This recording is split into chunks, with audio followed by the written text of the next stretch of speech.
എല്ലാവർക്കും guide four കെമിസ്ട്രിയിലേക്ക് സ്വാഗതം. അപ്പം നമ്മൾ കെമിസ്ട്രിയിലെ 3rd ചാപ്റ്റർ ആയിട്ടുള്ള classification of elements and periodicity in properties എന്ന് പറഞ്ഞ ചാപ്റ്റർ ആയിട്ട് ഡിസ്കസ് ചെയ്യാൻ പോണേ.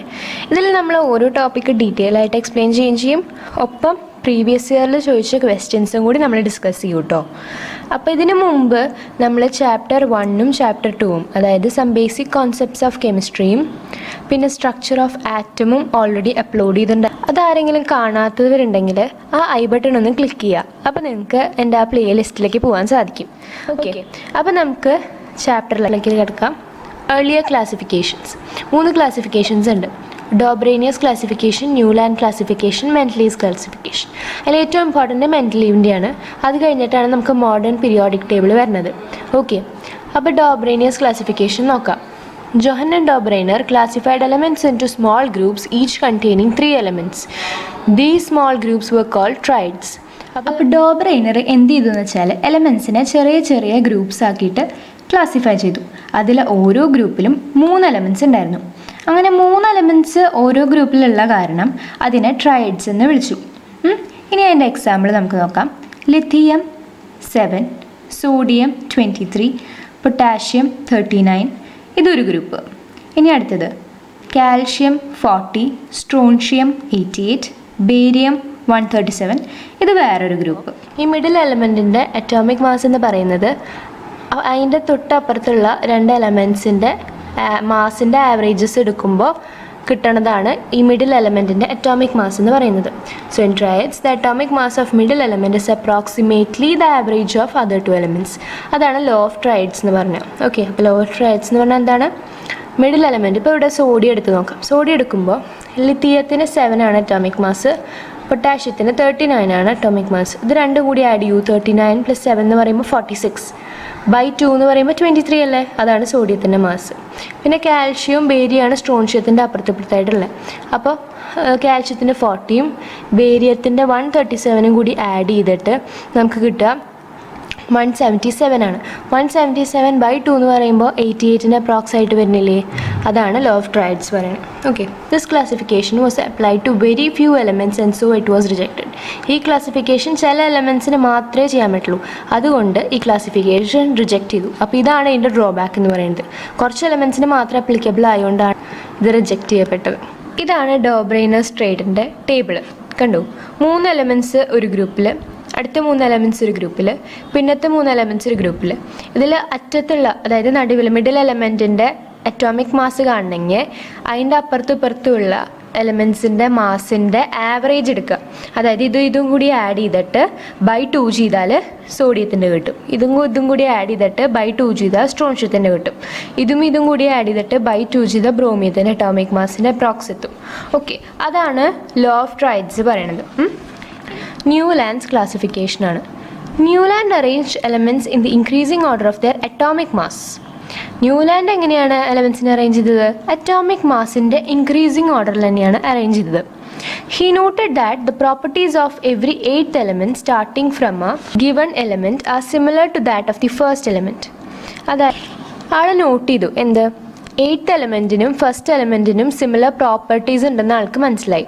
ഓക്കെ, അപ്പോൾ അതാണ് ആൾ കണ്ടുപിടിച്ച ഒരു മെറിറ്റ് അതിൽ. The relationship is just like the resemblance of first and 8th musical notes. അതായത് നമ്മൾ മ്യൂസിക്കൽ നോട്ട്സിൽ സ, റി, ഗ, മ, പ, ധ, നി, സ, അതിൽ ഫസ്റ്റത്തെ ലെറ്ററും സായാണ്. അതായത് ഫസ്റ്റത്തെ നോട്ടും സായാണ്, 8th നോട്ടും സായാണ് അല്ലേ? ഇവർ തമ്മിൽ സെയിം അല്ലേ? രണ്ടും സായല്ലേ? അതുപോലെ ഈ 8th എലമെൻറ്റും ഫസ്റ്റ് എലമെൻറ്റും തമ്മിൽ സിമിലർ പ്രോപ്പർട്ടീസ് ഉണ്ടെന്ന് കണ്ടുപിടിച്ചു. ഓക്കെ, അപ്പോൾ ന്യൂലാൻഡിൻ്റെ ക്ലാസിഫിക്കേഷനിൽ ഫസ്റ്റും 8th എലമെൻറ്റ്സ് സിമിലർ പ്രോപ്പർട്ടീസ് കാണിക്കും. എന്നാൽ മ്യൂസിക്കൽ നോട്ട്സിലോ ഫസ്റ്റ് നോട്ടും 8th നോട്ടും സെയിം ആണ് അല്ലേ? സ ആണ്. അപ്പോൾ ഇങ്ങനെ ഒരു കമ്പാരിസൺ നമുക്ക് ഈ രണ്ടിലും നടത്താൻ പറ്റണ കാരണം ന്യൂലാൻഡിൻ്റെ ക്ലാസിഫിക്കേഷന് ലോ ഓഫ് ഒക്ടേവ്സ് എന്ന് വിളിച്ചു. കാരണം എന്താ? 8 മ്യൂസിക്കൽ നോട്ട് ഉണ്ട്, അതിൽ ഫസ്റ്റും 8th നോട്ടും സെയിം ആണ്. അതുപോലെ തന്നെയാണ് ന്യൂലാൻഡിൻ്റെ ക്ലാസിഫിക്കേഷനിലുള്ള ഫസ്റ്റ് എലമെൻറ്റും 8th എലമെൻറ്റും തമ്മിൽ അവർ സിമിലർ പ്രോപ്പർട്ടീസ് കാണിക്കണു. ഇവർ സിമിലർ നോട്ട്സ് ആണ്, അത്രേ ഡിഫറൻസ് ഉള്ളൂ. അങ്ങനെ മ്യൂസിക്കൽ നോട്ടായിട്ട് സിമിലാരിറ്റി ഉള്ള കാരണം അദ്ദേഹം ന്യൂലാൻഡ്സ് ക്ലാസിഫിക്കേഷന് ലോ ഓഫ് ഒക്ടേവ്സ് ഇട്ടു. Okay, But his classification was rejected since the law of octaves was applicable to the elements up to calcium. ആളുടെ ക്ലാസിഫിക്കേഷൻ റിജക്റ്റ് ചെയ്യാൻ കാരണം എന്താ വെച്ചാൽ കാൽഷ്യം വരെ എലമെൻസിന് മാത്രമേ ഈ ഒരു ലോ ഓഫ് ഒക്ടേവ്സ് അപ്ലിക്കബിൾ ആവുള്ളൂ. Also by the discovery of noble gases the properties of the 8th element became not similar to that of the first element. Noble gases കണ്ടുപിടിച്ചപ്പോൾ എന്തുണ്ടായി? 8th elementൻ്റെ പ്രോപ്പർട്ടി ഫസ്റ്റ് എലമെൻറ്റിന് similar ആവുന്നല്ല ആൾ കണ്ടുപിടിച്ചത്. പക്ഷേ noble gas വന്നപ്പോൾ 8th elementൻ്റെ പ്രോപ്പർട്ടി ഫസ്റ്റ് എലമെൻ്റായിട്ട് ഒരു സിമിലാരിറ്റിയും കാണിക്കണില്ല. അതുകൊണ്ടും കൂടി ആളുടെ ക്ലാസിഫിക്കേഷൻ റിജക്റ്റ് ചെയ്തു. അപ്പോൾ 2 റീസൺ ഉണ്ട്. ഒന്ന്, ലോ ഓഫ് ഒക്ടേവ്സ് കാൽഷ്യം വരെയുള്ള എലമെൻസിന് അപ്ലിക്കബിൾ ആവുള്ളൂ. 2, നോബിൾ ഗ്യാസസ് കണ്ടുപിടിച്ചപ്പോൾ 8th elementൻ്റെ പ്രോപ്പർട്ടിയും ഫസ്റ്റ് എലമെൻറ്റിൻ്റെ പ്രോപ്പർട്ടിയും സിമിലർ ആവണില്ല.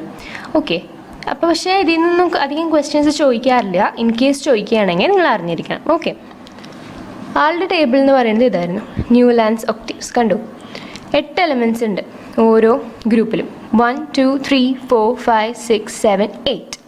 8th എലമെൻറ്റും ഫസ്റ്റ് എലമെൻറ്റും തമ്മിൽ റിസംബ്ലൻസ് ഉണ്ട്. അതുപോലെ ഇവിടെ 1, 2, 3, 4, 5, 6, 7, 8. മെഗ്നീഷ്യവും കാൽഷ്യവും തമ്മിൽ റിസംബ്ലൻസ് ഉണ്ട്. ഇതാണ് ആൾ പറയണത് ആളുടെ ന്യൂലാൻഡ്സ് ഒക്ടേവ്സിലേക്കൂടെ. ഓക്കെ, ഇനി അടുത്തത് മെൻഡലീവ്സ് ക്ലാസിഫിക്കേഷൻ. സെപ്റ്റംബർ 2010 ഈ മെൻഡലീവ്സ് ക്ലാസിഫിക്കേഷൻ്റെ മെയിൻ ഫീച്ചേഴ്സ് ചോദിച്ചിട്ടുണ്ടായിരുന്നു കേട്ടോ, മെൻഡലീവ് പീരിയോഡിക് ടേബിളിന്. അപ്പോൾ അതെന്ത് എഴുതണം എന്ന് പറഞ്ഞിട്ട് ചോദിച്ചിട്ടുണ്ടായിരുന്നു. അതെന്തൊക്കെ എഴുതണം എന്ന് ഞാൻ പറഞ്ഞുതരാം. അതിന് മുമ്പ് നമുക്ക് ടോപ്പിക്കിലേക്ക് പോവാം. ഭയങ്കര ഇമ്പോർട്ടൻ്റ് ആണ് Mendeleev's classification. Okay, he classified the elements in the increasing order of their atomic weight. ആളും അറ്റോമിക് വെയ്റ്റിൻ്റെ ഇൻക്രീസിങ് ഓർഡറിൽ തന്നെയാണ് ക്ലാസിഫൈ ചെയ്തത്, ന്യൂലാൻഡിൻ്റെ പോലെ. He found that the properties of the elements repeat after regular interval. ഒരു regular interval കഴിഞ്ഞപ്പോൾ ഈ എലമെൻറ്റ്സിൻ്റെ പ്രോപ്പർട്ടീസ് റിപ്പീറ്റ് ചെയ്യണതായിട്ട് ആൾക്ക് മനസ്സിലായി. Based on this observation he proposed periodic law which states that the properties of the elements are the periodic function of their atomic weights. അപ്പോൾ ഈ ഒബ്സർവേഷൻ വെച്ചിട്ട് ആളെന്ത് പ്രപ്പോസ് ചെയ്തു? ഒരു പീരിയോഡിക് ലോ പ്രപ്പോസ് ചെയ്തു. അത് മാർച്ച് 2009 ചോദിച്ചിട്ടുണ്ട്. Very very important law, Mendeleev's periodic law കേട്ടോ. Modern periodic law ഉണ്ട്, അതല്ല ഇത് മെൻഡലീവിൻ്റെയാണ്. അപ്പോൾ മെൻഡലീവിൻ്റെ പീരിയോഡിക് ലോയിൽ എന്താ പറയണേ? Properties of the elements are the periodic function of their atomic weight.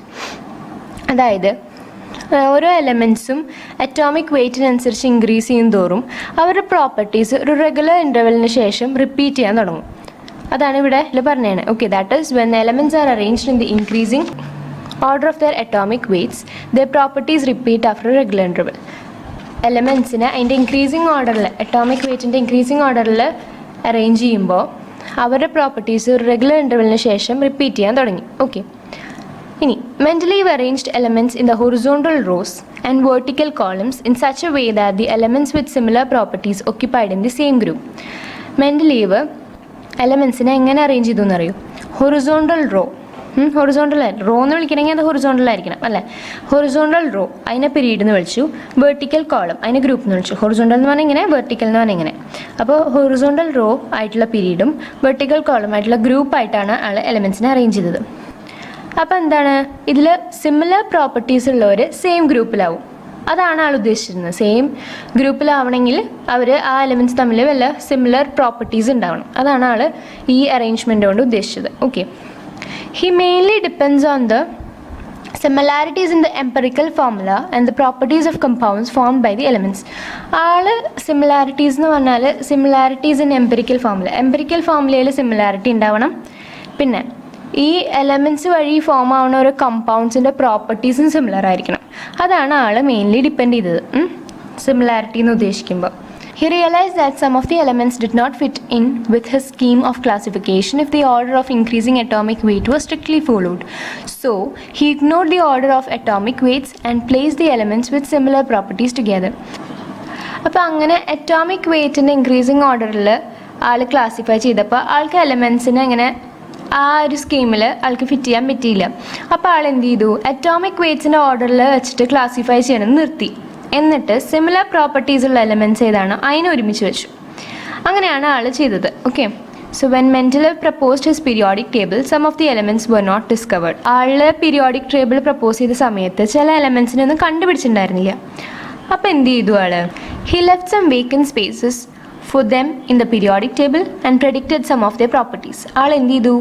ആള് അങ്ങനെ ഒരു എലമെൻറ്റ്സ് ഇനി ഭാവിയിൽ വരും എന്ന് വിചാരിച്ചിട്ട് വേക്കൻറ്റ് സ്പേസസ്, അതായത് അത് ഫില്ല് ചെയ്യാൻ വേണ്ടിയിട്ടുള്ള ഗ്യാപ്പ് കിട്ടും. എന്നിട്ട് അവരുടെ പ്രോപ്പർട്ടീസ് ആൾ പ്രെഡിക്റ്റ് ചെയ്തു.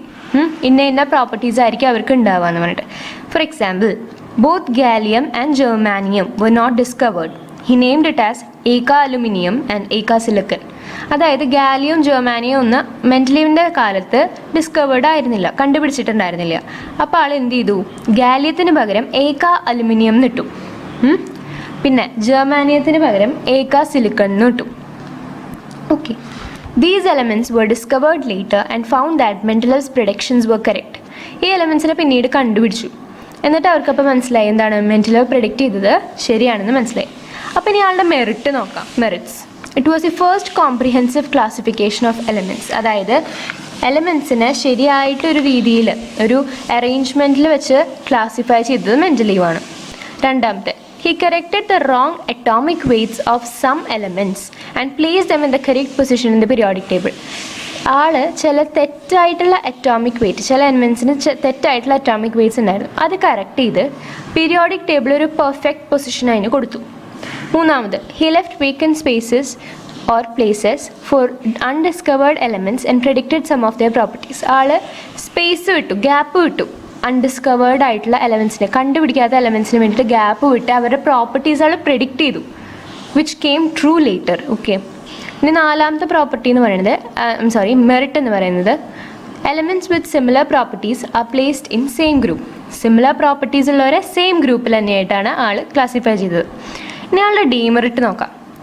Elements with dissimilar properties are found in the same group. Similar പ്രോപ്പർട്ടീസിനെ സെയിം ഗ്രൂപ്പിൽ തന്നെ ഇട്ടു, ഒപ്പം അതിൽ ഡിസിമിലർ പ്രോപ്പർട്ടീസ് കാണിക്കുന്നവരും കൂടി സെയിം ഗ്രൂപ്പിൽ വന്നു.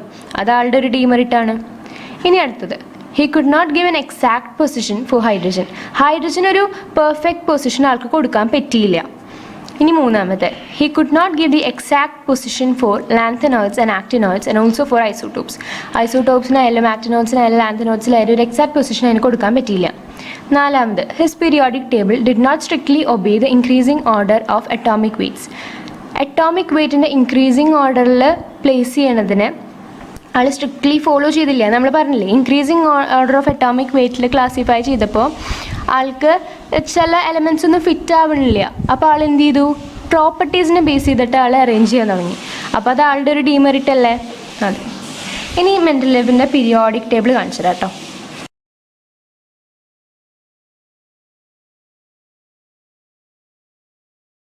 ഇതാണ് മെൻഡലീവിൻ്റെ പീരിയോഡിക് ടേബിൾ.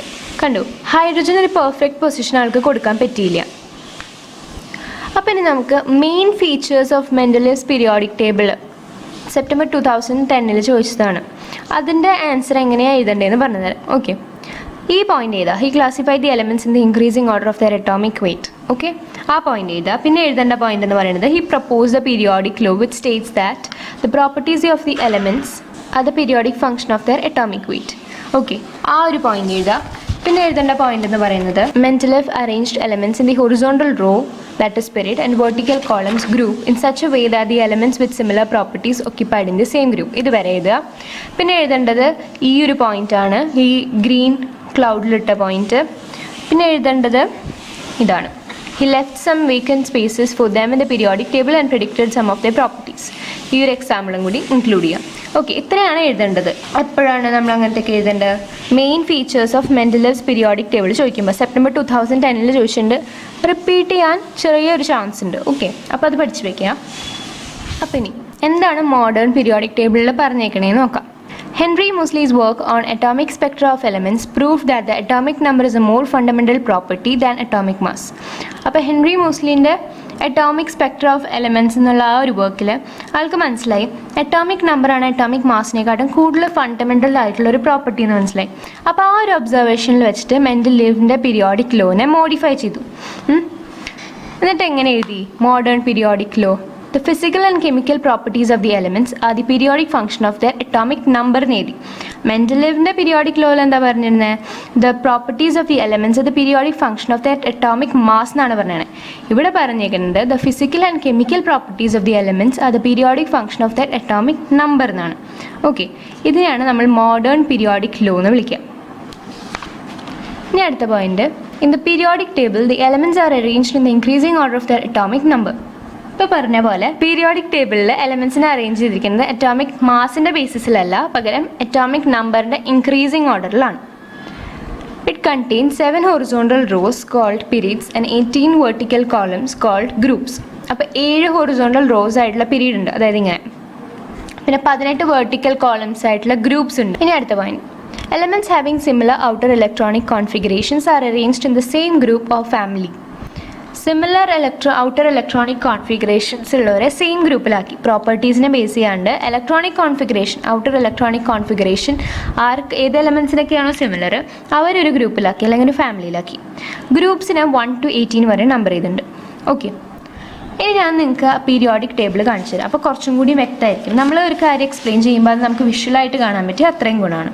ഓക്കെ, അപ്പോൾ ഇതാണ് നമ്മുടെ modern periodic table. I think it's visible. Okay, അപ്പോൾ ഈ മോഡേൺ പീരിയോഡിക് ടേബിളിൽ കണ്ടു ആൾ ഓരോന്നിനെ ഗ്രൂപ്പും പീരീഡ് ആക്കിയിട്ട് മാറ്റി. ഇത് പീരീഡ്സ് ആണ്. പീരീഡ് ഇങ്ങനെയാണ്: 1, 2, 3, 4, 5, 6 and 7. അങ്ങനെയാണ് പീരീഡ് പോകണത്. 7 പീരീഡും ഹൊറിസോണ്ടൽ റോസ് അല്ലേ, പിന്നെ 18 വെർട്ടിക്കൽ കോളംസ് ആയിട്ടുള്ള ഗ്രൂപ്പും. ദാറ്റ് ഈസ് 1, 2, 3, 4, 5 അങ്ങനെ തുടങ്ങി 18 വരെയുണ്ട്. ഓക്കെ, ഇതിലാൾ ഹൈഡ്രജന് ഒരു പെർഫെക്റ്റ് പൊസിഷൻ കൊടുത്തിട്ടുണ്ട്, കണ്ടു. പിന്നെ നമ്മൾക്ക് അൺനോൺ ആയിട്ടുള്ള എലമെൻറ്റ്സ് വരുന്നുണ്ട്. ഇത് ഇത്ര മാത്രമല്ല, ഇവിടെ F ബ്ലോക്കും കൂടി ഉണ്ട് കേട്ടോ. ഇനി നമുക്ക് പോയിന്റ്സിലേക്ക് പോകാം. ഇനി ജൂലൈ 2019 ചോദിച്ചൊരു കാര്യമാണ്, അതായത് elements present in the same groups have similar properties. Why അല്ലെങ്കിൽ ജസ്റ്റിഫൈ എന്നൊക്കെ പറഞ്ഞിട്ട് ചോദിച്ചിട്ടുള്ളതാണ്. സെയിം ഗ്രൂപ്പിലുള്ള എലമെൻറ്റ്സിന് സിമിലർ പ്രോപ്പർട്ടീസ് ഉണ്ട്, എന്തുകൊണ്ട്? അതിൻ്റെ ആൻസറാണ് ഇവിടെ ഉള്ളത്. Due to similar outer electronic configuration and same valency. Outer electronic കോൺഫിഗറേഷനും വാലൻസിയും സെയിം ആയ കാരണമാണ് അവർക്ക് എന്തുള്ളത്, സിമിലർ പ്രോപ്പർട്ടീസ് ഉള്ളത് ഒരേ ഗ്രൂപ്പിലുള്ളവർക്ക്. Okay, there are 7 periods and the period number corresponds to the highest principal quantum number of elements. This is very very important. Okay, കാരണം നിങ്ങൾക്ക് ഓരോ പീരീഡും ഗ്രൂപ്പൊക്കെ കണ്ടുപിടിക്കാൻ ചോദിക്കാം, അങ്ങനെ കണ്ടുപിടിക്കാൻ പറയും. അപ്പോൾ അങ്ങനെ കണ്ടുപിടിക്കാൻ പറയുമ്പോൾ നമുക്ക് എങ്ങനെയാണ് പീരീഡും ഗ്രൂപ്പും ഐഡൻറ്റിഫൈ ചെയ്യേണ്ടതെന്നുണ്ട്. അപ്പോൾ ഇവിടെ പീരീഡ് 7 പീരീഡ് ഉണ്ട്. ഹയസ്റ്റ് പ്രിൻസിപ്പൽ ക്വാണ്ടം നമ്പർ, അതായത് n വാല്യൂ ഏതിനാണോ കൂടുതൽ അതാണ് നമ്മുടെ പീരീഡ്. നമ്മൾ ഇലക്ട്രോണിക് കോൺഫിഗറേഷൻ വെച്ചിട്ടാണ് n വാല്യൂ ഏതിനാണ് കൂടുതലെന്ന് നോക്കുക. ഓക്കെ, അത് നമ്മൾ ക്വസ്റ്റ്യൻസ് ഡിസ്കസ് ചെയ്യുന്നുണ്ട്, അപ്പോൾ നിങ്ങൾക്ക് കുറച്ചും കൂടി ക്ലിയർ ആവും. അപ്പോൾ ജസ്റ്റ് ഞാനൊന്ന് പറഞ്ഞു എന്നുള്ളൂ, ഈ പോയിന്റ് ഓർത്ത് വയ്ക്കുക, ഈ ഗ്രീൻ ക്ലൗഡിലുള്ളത്. ഓക്കെ, ഇനി അടുത്തത് നമ്മൾ ഓരോ പീരീഡ്സ് ആയിട്ട് ഡിസ്കസ് ചെയ്യാൻ പോവാം. First period contain 2 elements, hydrogen and helium. Subshell filled is 1s. This period is called very short period. 2 elements ആണുള്ളത്, ഹൈഡ്രജനും ഹീലിയനും. സബ്ഷെൽ ഫിൽ ചെയ്യണത് 1s ആണ്. അതായത് ഹൈഡ്രജൻ്റെ കേസിൽ എന്താണ് ഇലക്ട്രോണിക് കോൺഫിഗറേഷൻ? 1s1. ഹീലിയത്തിൻ്റെ കേസിലോ 1s2. ആർക്കെങ്കിലും ഇലക്ട്രോണിക് കോൺഫിഗറേഷൻ എഴുതാൻ അറിയില്ലെങ്കിൽ please do watch my video on structure of atom. അതിന് പ്ലേലിസ്റ്റ് ഞാനിവിടെ കൊടുത്തിട്ടുണ്ട്. ഓക്കെ, അപ്പോൾ ആ ഐ ബട്ടണിൽ നിങ്ങൾക്ക് ക്ലിക്ക് ചെയ്താൽ നിങ്ങൾക്ക് അതിനെ പറ്റിയിട്ടുള്ള വീഡിയോ കാണാൻ പറ്റും. This period is called very short period. വളരെ ചെറിയ പീരീഡ് എന്നാണ് ഫസ്റ്റ് പീരീഡിനെ പറയുക. 2 എലമെൻറ്റ്സ് ഉള്ളൂ. സബ്ഷെല്ലിൽ ഫിൽ ചെയ്യണത് 1s. ഇനി second period contain 8 elements, lithium തൊട്ട് നിയോൺ വരെ. Subshells filled are 2s and 2p. Fill ചെയ്യണ സബ്ഷെൽസ് 2s ഉം 2p. ഓക്കെ, എടുത്ത് അതായത് 1s2 കഴിഞ്ഞിട്ടാണല്ലോ, ഇവിടെ 1s1 കഴിയും, ഇവിടെ 1s2 കഴിയും. കംപ്ലീറ്റ്ലി ഫിൽഡായി, അടുത്ത സബ്ഷെല്ലിലേക്ക് പോയി. അതാണ് ലിഥിയത്തിൻ്റെ എന്താ 1s2 2s1 അല്ലേ. അപ്പോൾ ലിഥിയം ഫില്ലായില്ലേ. അങ്ങനെ നിയോൺ വരെ പോകുമ്പോൾ 2p വരെ ഉണ്ടാവും. ഇപ്പോൾ 2s ഉം 2p ആണ് ഔട്ടർ സബ്ഷെൽസ് ഫിൽ ചെയ്യണത്. ഓക്കെ, ഇനി third period contain 8 elements, sodium തൊട്ട് ആർഗൺ വരെ 8 എലമെൻറ്റ്സ് ഉണ്ട്. Subshells filled are 3s and 3p. 3s and 3p ഉള്ള സബ്ഷെൽസ് ആണ് ഫിൽ ചെയ്യണം. ഇനി തേർഡ് പീരീഡിനെ സെക്കൻഡ് പീരീഡിനെ വിളിക്കുന്നത് ഷോർട്ട് പീരീഡ്സ് എന്നാണ്. ഓക്കെ, പിന്നെ നിങ്ങൾ പീരിയോഡിക് ടേബിളിൽ എന്തായാലും കാൽഷ്യം വരെയുള്ള എലമെൻറ്റ്സ് പക്കാ പഠിച്ചു വെക്കണം. അത് വളരെ ഗുണമാവും. നിങ്ങൾ ഇപ്പം തന്നെ ബൈ ഹാർട്ട് ചെയ്യുക കാൽഷ്യം വരെയുള്ളത്. ഓക്കെ, പിന്നെ നിങ്ങൾക്ക് 12th എത്തുമ്പോൾ കാൽഷ്യം വരെയുള്ളതൊരു സ്ട്രോങ് ബേസ് ഉണ്ടെങ്കിൽ നിങ്ങൾക്ക് എളുപ്പമായിട്ട് തന്നെ ബാക്കിയുള്ള എലമെൻറ്റ്സിനെയും പഠിക്കാൻ പറ്റും. ഓക്കെ, അപ്പോൾ ഞാൻ നിങ്ങൾക്ക് വേണമെങ്കിൽ ട്രിക്സ് വേണമെങ്കിൽ, അതായത് എങ്ങനെയാണ് ഓരോ എലമെൻറ്റ് പീരിയോഡിക് ടേബിളിലെ എലമെൻറ്റ്സിനെ ഓർത്ത് വയ്ക്കാനുള്ള ട്രിക്ക് വേണമെങ്കിൽ പ്ലീസ് ഡു കമൻറ്റ് ബിലോ. ഇനി 4th period contain 18 elements, potassium തൊട്ട് ക്രിപ്റ്റൺ വരെ 18 എലമെൻറ്റ്സ് ഉണ്ട് കേട്ടോ 4th പീരീഡിൽ. സബ്ഷെൽസ് ഫില്ല് ചെയ്യണത് 4s 3d 4p. ഇനി അടുത്ത 5th പീരീഡ് 18 എലമെൻറ്റ്സ് ഉണ്ട് റുബീഡിയം തൊട്ട് സെനൺ വരെ. സബ്ഷെൽസ് ഫില്ല് ചെയ്യണത് 5s 4d 5p. ഈ 2 പീരീഡ്സ് 4th ഉം 5th ലോങ് പീരീഡ്സ് എന്നാണ് വിളിക്കുക. അപ്പോൾ very short periods long periods. Okay, ഇനി അടുത്ത് 6th പീരീഡും 7th പീരീഡാണ്. 6th പീരീഡിൽ കണ്ടെയ്ൻ 32 എലമെൻറ്റ്സ്, സീഷ്യം തൊട്ട് റാഡോൺ വരെയാണ്. Okay, subshells filled are 6s 4f 5d 6p.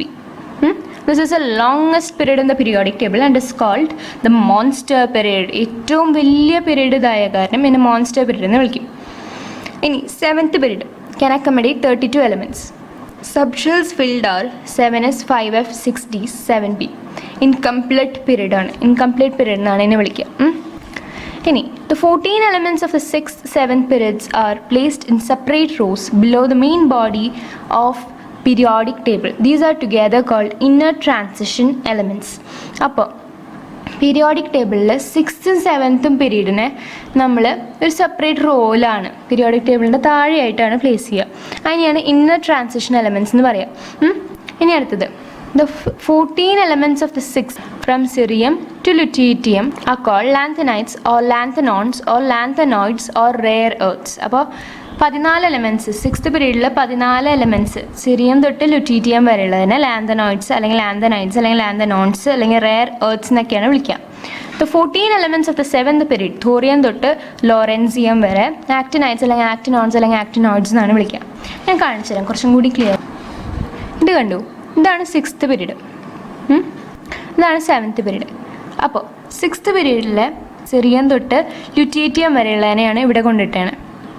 Okay, ആ 14 എലമെൻറ്റ്സിനെ കണ്ടു, 1 2 3 4 5 6 7 8 9 10 11 12 13 14. ആ 14 എലമെൻറ്റ്സിനെ താഴെയാണ് കൊണ്ടിട്ടേക്കണത്. അതുപോലെ തോറിയം തൊട്ട് ലൊറൻസിയം വരെയുള്ള എലമെൻറ്റ്സിനെ 7th പീരീഡിലുള്ള എലമെൻറ്റ്സിനെ നമ്മൾ താഴെയാണ് വീണ്ടും വേറൊരു സെപ്പറേറ്റ് ആക്കിയിട്ടാണ് ഇട്ടത്. അപ്പോൾ ഇതിനെ ഇവിടെ സിറിയം തൊട്ട് ലുറ്റീറ്റിയം വരെയുള്ള തന്നെ ലാന്തനോയിഡ്സ് എന്നും തോറിയം തൊട്ട് ലോറൻസിയം വരെയുള്ള തന്നെ ആക്ടിനോയിഡ്സ് എന്നും വിളിച്ചിട്ടുണ്ട്. അത് ശ്രദ്ധിക്കേണ്ട കാര്യമാണ്. പീരിയോഡിക് ടേബിൾ നിങ്ങൾ നിങ്ങളുടെ വീട്ടിൽ എവിടെയെങ്കിലും ഒട്ടിച്ച് വയ്ക്കുക, എന്നിട്ട് രാവിലെ എണീക്കുമ്പോൾ എപ്പോഴും അതിനൊന്ന് നോക്കുക. അപ്പോൾ നിങ്ങൾക്ക് ഓട്ടോമാറ്റിക്കലി എവിടേക്കാണ് എലമെൻറ്റ്സ് പ്ലേസ് ചെയ്തതെന്നും എന്തൊക്കെയാണ് എലമെൻറ്റ്സ് എന്ന് നിങ്ങൾക്ക് മൈൻഡിൽ ഓൾറെഡി ഓട്ടോമാറ്റിക്കലി വരും. ഓക്കെ, ഞാൻ പ്രാക്ടീസ് ചെയ്ത കാര്യമാണ്. അപ്പോൾ പ്ലീസ് ഡു പ്രാക്ടീസ് ഇറ്റ്, നിങ്ങൾക്ക് എന്തായാലും ഹെൽപ്ഫുൾ ആയിരിക്കും. ഓക്കെ, ഇത് കൂടാതെ നിങ്ങൾക്ക് എങ്ങനെയാണ് ഓരോ എലമെൻറ്റ്സിനെയും ഓർത്ത് വെക്കേണ്ടതെന്ന് അറിയണമെങ്കിൽ ഒരു ട്രിക്ക് ഞാൻ പറഞ്ഞു തരാം. അപ്പോൾ വേണമെന്നുണ്ടെങ്കിൽ കമൻറ്റ് ചെയ്യുക കേട്ടോ, ഞാൻ അതൊരു വീഡിയോ ചെയ്യാം. ഇനി അടുത്തത് നമ്മൾ നോമൻക്ലേച്ചേഴ്സാണ് പഠിക്കാൻ പോണേ. ഇതിൽ നിങ്ങളൊരു കാര്യം ശ്രദ്ധിക്കുക, ഈ നോമൻക്ലേച്ചർ എന്ന് പറയുന്നത് 100-ന് മേലെ അറ്റോമിക് നമ്പേഴ്സ് ഉള്ള എലമെൻറ്റ്സിൻ്റെ നോമൻക്ലേച്ചർ കണ്ടുപിടിക്കാനുള്ള വഴിയാട്ടോ. അല്ലാണ്ട് 100-ന് താഴെയുള്ളവരല്ല, 100-ന് മേലെ അറ്റോമിക് നമ്പർ ഉള്ളവരുടെ നോമൻക്ലേച്ചർ കണ്ടുപിടിക്കാനുള്ളതാണ്. ഓക്കെ, ആദ്യം തന്നെ ഈ ബോക്സ് പഠിച്ചു വയ്ക്കും. ഇത് നമ്മൾ ടെക്സ്റ്റാണ്. അപ്പോൾ ഇതിൽ ആദ്യം ഈ ബോക്സ് പഠിച്ചു വയ്ക്കും. ഓക്കെ, അതായത് ഡിജിറ്റ്സ് 0 തൊട്ട് 9 വരെ എഴുതിയിട്ടുണ്ട്, അവരുടെ പേര് എഴുതിയിട്ടുണ്ട്, അബ്രിവിയേഷൻ എഴുതിയിട്ടുണ്ട്. 0-ന് എന്താ പറയണത്? നില്ല്. നമ്മൾ കൂടുതലും യൂസ് ചെയ്യുക ഈ നെയിം ആട്ടോ. അബ്രിവിയേഷൻസ് നമ്മൾ അധികം യൂസ് ചെയ്യാറില്ല, ബട്ട് സ്റ്റിൽ അബ്രിവിയേഷൻ എഴുതാൻ പറഞ്ഞാൽ എഴുതാറിയണം. അപ്പോൾ 0-നാണെങ്കിൽ നില്ല് എൻ എന്ന് പറയും, 1 ആണെങ്കിൽ അൺ UN യു എന്ന് പറയും, 2 ആണെങ്കിൽ ബൈ ബി എന്ന് പറയും, 3 tri T, 4 quad Q, 5 pent P, 6 hex H, 7 sept S, 8 oct O, 9 ENN E. Okay, ഈ ബോക്സ് എന്തായാലും പഠിച്ചു വയ്ക്കുക, വളരെ ഇമ്പോർട്ടൻ്റ് ആണ്. ഇത് ഏറ്റവും എളുപ്പമുള്ളൊരു ടോപ്പിക്കാണ് നോമൻക്ലേച്ചർ എന്ന് പറയുന്നത്. കാരണം നിങ്ങൾക്ക് ഓരോ നമ്പേഴ്സിൻ്റെ ഈ ഒരു നെയിം അറിഞ്ഞാൽ മതി. ഈ ടേബിൾ അറിഞ്ഞാൽ നിങ്ങൾക്ക് ഈ ടേബിൾ ഫില്ല് ചെയ്യാനറിയാം. ഓക്കെ, ഈ ടേബിൾ അറിഞ്ഞാൽ നിങ്ങൾക്ക് ഈ ടേബിൾ ഫില്ല് ചെയ്യാൻ എന്തായാലും അറിയാം. ഇതൊന്ന് പഠിച്ചു വയ്ക്കുക, ഈ ഒരു ടേബിൾ പഠിച്ചാൽ മതി നോമൻക്ലേച്ചർ എന്നുള്ള ടോപ്പിക്കിൽ, എളുപ്പമാണ്. ഓക്കെ, ഇതാണ് ടേബിൾ. നമുക്ക് നോക്കാം എങ്ങനെയാണ് എലമെൻറ്റ്സിനെ നെയിം ചെയ്യണേന്ന്. 101, 1-ന് എന്താ നമ്മൾ നെയിം പറഞ്ഞിരുന്നത്? UN അല്ലേ, UN. പിന്നെ 0-ന് എന്താണ്? നിൽ, UN നിൽ. 1-ന് എന്താണ് വീണ്ടും? UN അല്ലേ. ഇനി അവിടെ ഒരു IUM നിങ്ങൾക്ക് കാണാൻ പറ്റുന്നുണ്ടെന്ന് ഞാൻ വിചാരിക്കുന്നു.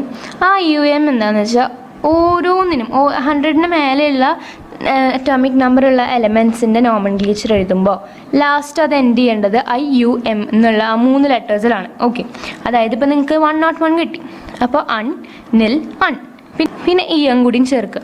ഓക്കെ, എന്നിട്ട് സിമ്പിൾ എഴുതാൻ പറയുമ്പോൾ എന്ത് എഴുതണം? എല്ലാത്തിൻ്റെയും ആദ്യത്തെ ലെറ്റേഴ്സ്, അതായത് 101-ൽ അണ്ണിൻ്റെ U, നില്ലിൻ്റെ N, വീണ്ടും അണ്ണിൻ്റെ U, അങ്ങനെ വെച്ചിട്ടാണ് സിമ്പിൾ എഴുതുക. ഓക്കെ, ഈ IUPAC ഒഫീഷ്യൽ നെയിം നിങ്ങൾക്ക് അറിയണമെന്നില്ല. ഓക്കെ, അപ്പോൾ അത് പഠിക്കണ്ട. നിങ്ങൾ ജസ്റ്റ് ഈ നോമൻക്ലേച്ചർ, IUPAC നോമൻക്ലേച്ചർ എങ്ങനെയാണ് എഴുതേണ്ടതെന്ന് പഠിച്ചു വയ്ക്കുക. വളരെ സിമ്പിളാണെങ്കിൽ നമ്മൾ 102 എടുക്കുകയാണെങ്കിൽ എന്ത് ചെയ്യും? UN, നിൽ, ബൈ IUM. ഇതിന് വീണ്ടും I എഴുതേണ്ട ആവശ്യമില്ല, ഓൾറെഡി ഒരു I ഉള്ള കാരണം അതിൽ അഡ്ജസ്റ്റ് ചെയ്യാം. ഓക്കെ, I ഉള്ളതിന് I അഡ്ജസ്റ്റ് ചെയ്യുക, ഇല്ലാത്തതിന് IUM എന്ന് ചേർക്കുക. ഇതിനെ ഷോർട്ടാക്കി എങ്ങനെ എഴുതും? UNB. ഇനിയും ഈ ടോപ്പിക്കിൽ ഒരു ഡൗട്ട് ഉണ്ടെങ്കിൽ please do comment below. Okay, ഇനി അടുത്ത ടോപ്പിക്കാണ് വളരെ ഇമ്പോർട്ടൻ്റ് ആയിട്ടുള്ളത്. സത്യം പറഞ്ഞാൽ ഈ ടോപ്പിക്കിന് മുമ്പ് നമ്മൾ പഠിക്കേണ്ടത് S ബ്ലോക്കും P ബ്ലോക്കും Dയും F ഒക്കെയാണ്. പക്ഷേ എനിക്ക് തോന്നി നിങ്ങൾ ആദ്യം അതിൽ നമ്മൾ ഡിസ്കസ് ചെയ്യും, എന്ത് അയണൈസേഷൻ, എൻതാൽപ്പി, അറ്റോമിക് റേഡിയസ് എന്നൊക്കെ പറഞ്ഞ് ഡിസ്കസ് ചെയ്യുമ്പോൾ നിങ്ങൾക്ക് ആ ടേം എന്താണെന്നുള്ളത് മനസ്സിലാവില്ല. അത് ഡെപ്തിൽ മനസ്സിലാക്കിയതിന് ശേഷം ആ ഒരു S ബ്ലോക്കും P ബ്ലോക്കിലേക്കും പോയാൽ മതി എന്നാണ് എനിക്ക് തോന്നിയത്. അതാണ് എനിക്ക് എപ്പോഴും പഠിക്കുമ്പോഴും എനിക്ക് എളുപ്പം തോന്നാറ്. അതാണ് നമ്മൾ എന്താണ് ആ വാക്ക് എന്നുള്ളത് മനസ്സിലാക്കണം, അതിനുശേഷമേ നമ്മൾ അത് എവിടെ യൂസ് ചെയ്യണമെന്ന് മനസ്സിലാക്കേണ്ടത്. ഓക്കെ, അപ്പോൾ അതുകൊണ്ടാണ് ഞാൻ ഈ ഒരു ടോപ്പിക്ക് ആദ്യം ഡിസ്കസ് ചെയ്തതിന് ശേഷം S ബ്ലോക്കും P ബ്ലോക്കിലേക്കൊക്കെ പോണത്. അപ്പോൾ നോക്കാം. Periodic properties of elements. The properties which repeat after regular intervals are called periodic property. Periodic property എന്നുള്ള വാക്കിൻ്റെ അർത്ഥം എന്താണ്? ഒരു പെർട്ടിക്കുലർ ഇൻ്റർവെൽ കഴിഞ്ഞ് റിപ്പീറ്റ് ചെയ്യുന്ന പ്രോപ്പർട്ടീസ്, അതാണ് പീരിയോഡിക്. പീരിയോഡിക് കണ്ടു, പീരിയോഡിക് പ്രോപ്പർട്ടീസ് എന്ന് പറഞ്ഞാൽ ഒരു പെർട്ടിക്കുലർ ഇൻ്റർവെല്ലിൽ കഴിഞ്ഞതിന് ശേഷം റിപ്പീറ്റ് ചെയ്യണത്. ഇനി അതിലെ ഫസ്റ്റ് ടോപ്പിക്കാണ് atomic radius. Defined as a distance from the center of nucleus to the outermost shell having electrons. അതായത് സെൻറ്ററിൻ്റെ, ന്യൂക്ലിയസിൻ്റെ സെൻറ്ററിൽ നിന്ന് ഔട്ടർമോസ്റ്റ് ഷെല്ലിൽ ഒരു ഇലക്ട്രോൺ കറങ്ങുണ്ടാവില്ല, എല്ലാ ഷെല്ലിൽ ഒരു ഇലക്ട്രോൺ കറങ്ങുണ്ടാവും. അപ്പോൾ ആ ഔട്ടർമോസ്റ്റ് ഷെല്ലിലുള്ള ഇലക്ട്രോണും സെൻറ്ററിലുള്ള ന്യൂക്ലിയസും തമ്മിലുള്ള ആ ഒരു ഡിസ്റ്റൻസിനെയാണ് അറ്റോമിക് റേഡിയസ് എന്ന് പറയാം. Atomic radius of the individual atoms cannot be determined. Individual ആയിട്ടുള്ള ആറ്റത്തിൻ്റെ അറ്റോമിക് റേഡിയസ് കാണാൻ പറ്റില്ല. അപ്പോൾ നമ്മൾ എന്ത് ചെയ്യും? അതിനെ വേറെ വേറെ മെത്തേഡ്സിൽ അതിനെ എക്സ്പ്രസ് ചെയ്യും. അതാണ് ഈ താഴെ കൊടുത്തിരിക്കുന്നത്. കോവലൻറ്റ് റേഡിയസ്, മെറ്റാലിക് റേഡിയസ്, പിന്നെ ഒരു വാൻഡർവാൾസ് റേഡിയസും കൂടി ഉണ്ട് കേട്ടോ താഴെ. നമുക്ക് ആദ്യം കോവലൻറ്റ് റേഡിയസ് എന്താണെന്ന് നോക്കാം. It is the half of internuclear distance between 2 covalently bonded atoms. അതായത് 2 കോവലൻ്റ്ലി, അതായത് സിംഗിൾ ബോണ്ടഡ് ആയിട്ടുള്ള ആറ്റംസിൻ്റെ ആ ഇൻ്റർന്യൂക്ലിയർ ഡിസ്റ്റൻസ്, അവരുടെ ന്യൂക്ലിയസ് തമ്മിലുള്ള ഡിസ്റ്റൻസ്, ന്യൂക്ലിയസിൻ്റെ സെൻറ്ററിൽ നിന്ന് മറ്റേ ന്യൂക്ലിയസിൻ്റെ സെൻറ്ററിലേക്കുള്ള ഡിസ്റ്റൻസിൻ്റെ പകുതിയാണ് covalent radius. Okay, use to express atomic radius of non metal atoms. Non metal ആയിട്ടുള്ള ആറ്റത്തിൻ്റെ അറ്റോമിക് റേഡിയസ് കാണാനാണ് കോവലൻറ്റ് റേഡിയസ് യൂസ് ചെയ്യുക. For example, the bond distance of Cl2 molecule എന്ന് പറയുന്നത് 198 പൈക്കോമീറ്റർ ആണ്. അപ്പോൾ കോവലൻറ്റ് റേഡിയസ് എന്താവും? 198/2, 99. ഓക്കെ, അങ്ങനെയാണ് കോവലൻറ്റ് റേഡിയസ് കാണുക. ഇനി അടുത്തത് metallic radius. It is the half of internuclear distance between 2 metal ions in a metal crystal. Metal ക്രിസ്റ്റലിൽ 2 മെറ്റൽ അയോൺസിൻ്റെ ഇൻ്റർന്യൂക്ലിയർ ഡിസ്റ്റൻസിൻ്റെ പകുതിയാണ് മെറ്റാലിക് റേഡിയസ്. ഇനി അടുത്തത് വാൻഡർവാൾസ് റേഡിയസ്. വാൻഡർവാൾസ് റേഡിയസ് എന്ന് പറഞ്ഞാൽ it is a half of the internuclear distance between 2 non bonded atoms of separate molecules in solid state. അതായത് solid സ്റ്റേറ്റിൽ വേറെ വേറെ മോളിക്യൂൾസ്, സെപ്പറേറ്റഡ് ആയിട്ടുള്ള മോളിക്യൂൾസിനെ ബോണ്ടഡ് അല്ലാത്ത ആറ്റത്തിൻ്റെ, 2 ആറ്റത്തിൻ്റെ ഇൻ്റർന്യൂക്ലിയർ ഡിസ്റ്റൻസിൻ്റെ പകുതി. ഇതൊരു സോളിഡ് സ്റ്റേറ്റിൽ വേറെ വേറെ മോളിക്യൂൾസാണ് ഉണ്ടാവുക. അവരുടെ ബോണ്ട് ചെയ്യാത്ത ആറ്റംസ്, ബോണ്ട് ചെയ്യാത്ത ആറ്റത്തിൻ്റെ ഇൻ്റർന്യൂക്ലിയർ ഡിസ്റ്റൻസിൻ്റെ പകുതി, അതാണ് van der Waals radius. Atomic radius is commonly expressed in picometre or Armstrong. It is measured by X-ray diffraction method or by spectroscopic method. അപ്പോൾ അറ്റോമിക് റേഡിയസിന് സാധാരണ പൈക്കോമീറ്ററിൽ അല്ലെങ്കിൽ ആംസ്ട്രോങ്ങിലാണ് എക്സ്പ്രസ് ചെയ്യാം. അതിനെ മെഷർ ചെയ്യണത് എക്സ്റേ ഡൈഫ്രാക്ഷൻ മെത്തേഡ് അല്ലെങ്കിൽ സ്പെക്ട്രോസ്കോപ്പിക് മെത്തേഡ് വഴിയാണ്. ഓക്കെ, ഇനി അടുത്ത topic variation of atomic radius along A group and period. ഇത് ഏറ്റവും ഇൻട്രസ്റ്റിംഗ് ആയിട്ടുള്ളൊരു ടോപ്പിക്കാണ് കേട്ടോ. അപ്പോൾ ഈ ഇൻട്രസ്റ്റിംഗ് ടോപ്പിക്ക് എന്താണെന്ന് അറിയണ്ടേ? അത് നമുക്ക് അടുത്ത വീഡിയോയിൽ പഠിക്കാം. Till then, thank you.